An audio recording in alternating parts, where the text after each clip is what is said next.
ಇವತ್ತು ನನ್ನ ಹುಡುಕೊಂಡು ಪೊಲೀಸ್ ಬಂದಿದ್ರು.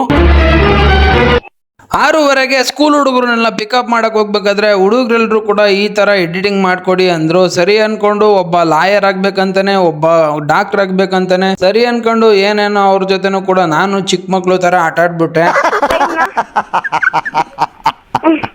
ಈ ದೊಡ್ಡವರ ಆಡೋ ಜಗಳನ ನಿಲ್ಸ್ಬೋದು ಗುರು ಹೆಂಗಾರು ಮಾಡಿ. ಈ ಚಿಕ್ಕ ಮಕ್ಳು ಆಡೋ ಜಗಳನ ನಿಲ್ಸಕ್ ಹೋದ್ರೆ ನನ್ಗೇನೆ ಹೊಡೆದು ಸೈಡಿಗೆ ಕಳಿಸ್ಬಿಡ್ತಾರೆ ಗುರು. ಟೆನ್ಷನ್ ಆಗೋಯ್ತು ನನ್ಗೆ.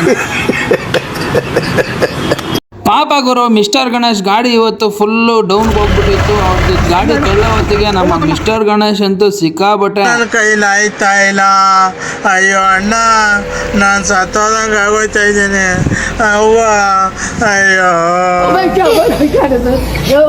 ಗಾಡಿ ಅಂತೂ ತಳ್ಕೊಂಡು ಮೇಲಕ್ಕೆ ಬಂದ್ವಿ. ಆದ್ರೆ ನಮ್ಮ ಮಿಸ್ಟರ್ ಗಣೇಶ್ ಬಟ್ಟೆ ಮಾತ್ರ ಫುಲ್ಲು ನೆಂದೋಗ್ಬಿಟ್ಟಿತ್ತು. ಅದು ಯಾಕೆ ಅಂತಾನೆ ಬಟ್ಟೆ ನೆಂದೋಗಿದೆ ಅಂದ್ಬಿಟ್ಟು ಎಲ್ರು ಕೂಡ ಈ ತರ ನಗ್ಬೇಕಾದ್ರೆ ನಮ್ಮ ಮಿಸ್ಟರ್ ಗಣೇಶ್ ಬಟ್ಟೆನೇ ಬೇಡ ಅಂತ ಲಾಸ್ಟ್ ಅಲ್ಲಿ ನಮ್ಮ ಮಿಸ್ಟರ್ ಗಣೇಶ್ ಅವರು ನನ್ನ ಮಕ್ಕಳು ಒಂದೊಂದಲ್ಲ ಆ ರೆಕಾರ್ಡಿಂಗ್ ಎಲ್ಲಿ ಸಿಗ್ತದೋ ಆ ಭಗವತ್ ಗೊತ್ತು. ಸ್ಕೂಲ್ ಟ್ರಿಪ್ ಎಲ್ಲ ಮುಗೀತು. ನಮ್ಮ ಗೋಬಿ ಅಂಗಡಿ ಹತ್ರ ಇವತ್ತು ನರಸಿಂಹಣ್ಣ ಬಂದಿದ್ರು. ಗೋಬಿ ತಿನ್ನ ಮುಂಚೆ ಹಿಂಗಿದ್ರು, ತಿಂದಾದ್ಮೇಲೆ ಈ ತರ ಡ್ಯಾನ್ಸ್ ಎಲ್ಲ ಮಾಡಿದ್ರು.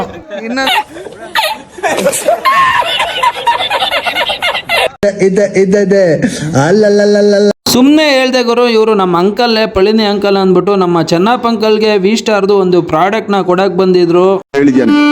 ನನಗೆ ಎಷ್ಟು ಚೀಪ್ ಅನಿಸ್ಬಿಡ್ತು ಅಂದ್ರೆ, ನಿಮ್ಮ ಈ ತರದೆಲ್ಲ ಇದಾರೆ ಜನ. ಯಾಕಂದ್ರೆ ಇವತ್ತಿನ ವಿಷಯ ಇಷ್ಟೇ. ಮತ್ತೆ ಸಿಗೋಣ ನೆಕ್ಸ್ಟ್ ವಿಡಿಯೋದಲ್ಲಿ. ಬಾಯ್ ಬಾಯ್. ಈ ವಿಡಿಯೋ ಇಷ್ಟ ಆದ್ರೆ ಲೈಕ್ ಮಾಡಿ, ಕಮೆಂಟ್ ಮಾಡಿ, ಶೇರ್ ಮಾಡಿ.